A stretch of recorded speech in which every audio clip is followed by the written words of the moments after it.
और ये है वह जीना है गाइस जहाँ पर सुल्तान और पीके मूवी की शूटिंग हुई थी। सिंगल पर्सन के लिए बहुत ही बोरिंग जगह है। खाने के नाम पर एग्रेशन की बावली के बाहर बस ये नमकीन मिला गाइस।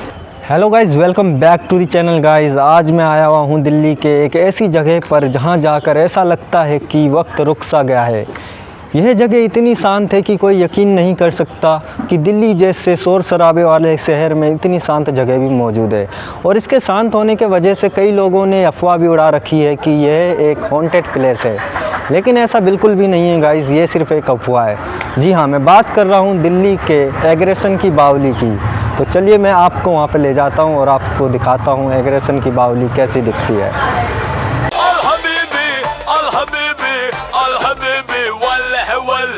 तो ये है एग्रेशन की बावली का मेन गेट जहाँ से हमें अंदर जाना है। और अंदर जाते ही हमें सबसे पहली चीज़ जो दिखती है वह है यह बोर्ड जिस पर लिखा है एग्रेशन की बावली स्मारक खुलने का समय सूर्योदय से सूर्यास्त तक। और यहाँ पर है कुछ जानकारी एग्रेशन की बावली के बारे में। फिर इस गेट से गाइस हमें अंदर जाना होता है। चलिए अंदर चलते हैं। वो कहते नहीं, मेरे पास तो नहीं है। और अंदर जाते ही हमें नज़र आती है भीड़।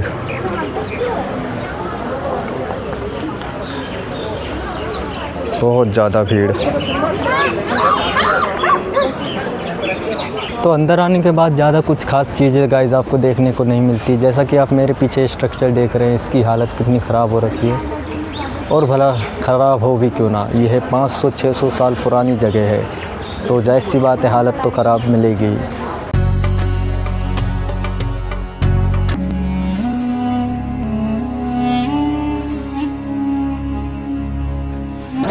और ये है वह जीना है गाइस जहाँ पर सुल्तान और पीके मूवी की शूटिंग हुई थी। यहीं से सलमान भाई अपनी ट्रेनिंग पूरी करके जाते हैं पहलवानों को पटकी मारने के लिए। और नीचे आप देख सकते हैं ये पानी का वेल है गाइस, इसे स्टेप वेल कहा जाता है। आपको बता दूं ये है 600-700 साल पुराना प्लेस है, इसलिए इसकी हालत ऐसी नज़र आ रही है। और अगर आप दीवारें देखेंगे तो दीवारें पे जो ईंटें हैं ये उस समय की ईंटें हैं गाइस।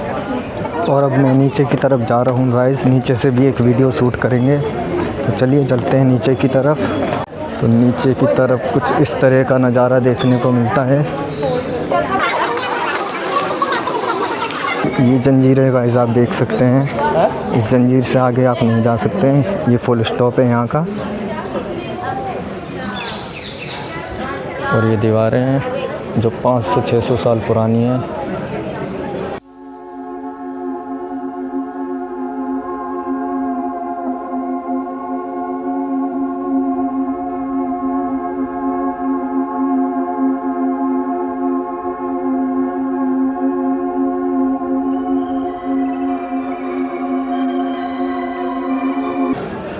और ये सीढ़ियों के बारे में मैं आपको बता दूंगा, ये 108 स्टेप हैं, लेकिन यहाँ पे सिर्फ आपको कुछ ही सीढ़ियाँ नज़र आएंगी,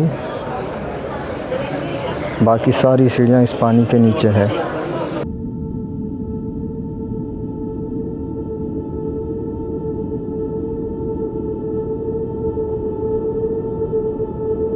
ऐसी जगह को देखकर कोई भी कह सकता है कि ये हॉन्टेड प्लेस है, लेकिन असल में ऐसा नहीं है गाइस।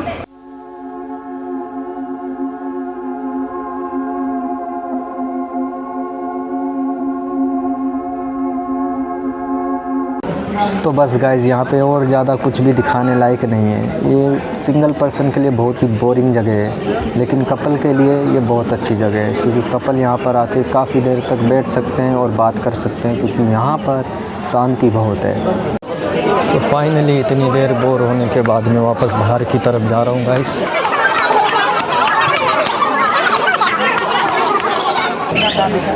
और बाहर की तरफ आते आते इतनी भीड़ देखने को मिलती है। सो फाइनली इतनी देर बोर होने के बाद मैं ऊपर पहुंच गया और अब मैं यहाँ से बस निकल रहा हूँ गाइस, क्योंकि मुझे यहाँ बिल्कुल भी अच्छा नहीं लग रहा है। और ये अपना वही गेट जहाँ से हम एंट्री करी थी। यहाँ पे कोई और दूसरा गेट नहीं है गाइस, यही एक गेट है आने और जाने का। तो यहाँ से हमें वापस बाहर जाना है और बाहर जाते ही हमें दिखाई देती है एक दुकान, और मुझे थोड़ी भूख लग रही थी इसलिए मैं दुकान की तरफ जाता हूँ और भैया से थोड़ा सामान लेता हूँ। खाने के नाम पर इस दुकान में कुछ भी नहीं था सिवाय नमकीन के, तो मुझे फाइनली एक नमकीन ही लेनी पड़ी। तो खाने के नाम पर एग्रेशन की बावली के बाहर बस ये नमकीन मिला गाइस। तो अगर आप लोग एग्रेशन की बावली आते हो तो खाने पीने का भी इंतज़ाम बाहर से ही करके लाएँ तो बेहतर होगा। तो अग्रेशन की बावली ने मुझे बहुत बोर कर दिया था, इसलिए मैं अपने मूड को फ्रेश करने के लिए आ गया हूँ चिड़ियाघर। और अब चिड़ियाघर के अंदर जाके मैं आपको दिखाता हूँ यहाँ पर देखने लायक क्या क्या चीज़ें हैं। तो चलिए अंदर चलते हैं। और अंदर आके मैं बस टिकट बुक कर ही रहा था, लेकिन तभी अनाउंसमेंट हो गई है कि आज की बुकिंग की सभी स्लॉट फुल हो गई है, आज आप टिकट बुक नहीं कर पाएंगे। तो इसका मतलब आज हम अंदर नहीं जा पाएंगे।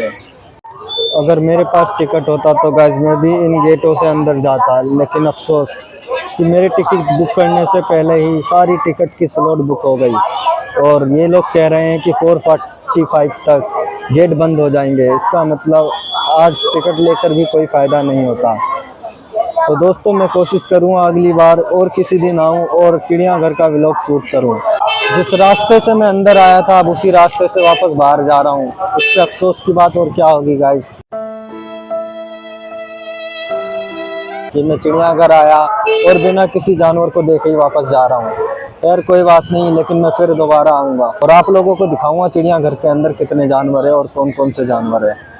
और चिड़ियाघर के बाहर आते ही मुझे नज़र आती है बच्चे की खिलौनों की दुकानें, जिसमें बहुत सारे खिलौने थे गाइस। और चिड़ियाघर के बाहर ये खुलेआम स्नाइपर बेच रहे हैं, लेकिन पुलिस इन्हें कुछ नहीं कह रही है। इन पर एक्शन होना चाहिए गाइस। खैर मेरे घर में कोई बच्चा नहीं है गाइस, इसलिए मैं खिलौने नहीं ले रहा हूँ। और अब चलते हैं वापस अपने घर की तरफ और देखते हैं बीच रास्ते में अगर कुछ और देखने को मिलता है तो हम वहाँ की वीडियो शूट करेंगे। और घर जाते समय मुझे रास्ते में नजर आई पैटीज और चाउमीन की दुकान, जिसे देखकर मुझे भूख लग गई और फिर मैंने यहाँ से एक पैटीज खरीदी।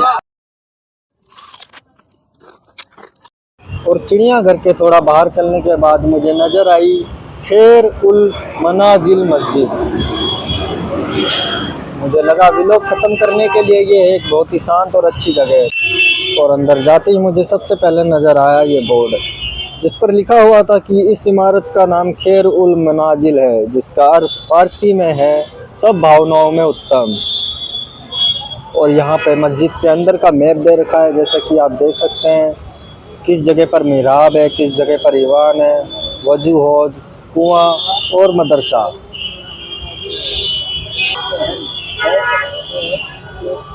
तो चलिए अब अंदर की ओर चलते हैं। तो अंदर जाने के लिए ये बड़ा सा गेट आप दिख रहा है, यहीं से अंदर जाया जाएगा। तो चलिए अंदर की तरफ चलते हैं।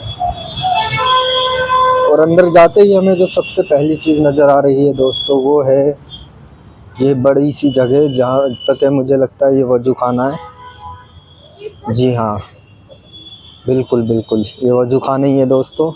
इसमें पानी भरा रहता है और इसके अगल बगल बैठकर जो आप देख रहे हैं ये बैठने की जगह है, यहाँ पर बैठकर वज़ू बनाते हैं। फ़िलहाल अभी ये खाली है। इस मस्जिद की दीवारों की हालत देखकर ऐसा लग रहा है गाइस जैसे ये बहुत ही पुरानी मस्जिद है। जैसा कि आप लोग भी देख सकते हैं ऊपर कैसे टूटा फूटा पड़ा है और ये बिल्कुल खंडर की तरह लग रहा है। लेकिन फ़िलहाल अंदर नमाज होती है और लोग कई अंदर बैठे भी पड़े हैं, जहाँ तक वो नमाज़ पढ़ कर ही बैठे हैं या नमाज का इंतज़ार कर रहे हैं।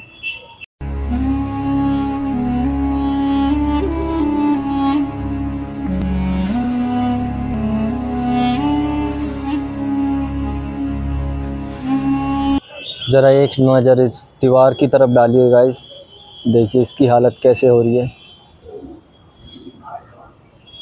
ये काफ़ी पुरानी मस्जिद है जहाँ तक है, इस वजह से इसके ईंटें भी आप देख सकते हैं इस समय के नहीं हैं। ये मस्जिद के सामने का व्यू है दोस्तों, देख सकते हैं सामने से ये मस्जिद कैसी दिख रही है। और ये हम जिस गेट से अंदर आए थे वहाँ का व्यू है दोस्तों, पीछे से कुछ इस तरीके का दिखता है। तो गाइस अब मैं मस्जिद के बाहर आ गया हूँ और अपने घर की तरफ जा रहा हूँ। खैर मुझे इस मस्जिद के बारे में ज़्यादा जानकारी नहीं थी, इस वजह से मैं आपको कुछ नहीं बता पाया, लेकिन इतना पता चला कि ये मस्जिद मुग़ल बादशाह अकबर के टाइम की है। तो दोस्तों आज की वीडियो यहीं ख़त्म करते हैं, फिर मिलेंगे एक नई वीडियो के साथ। जब तक के लिए अलविदा।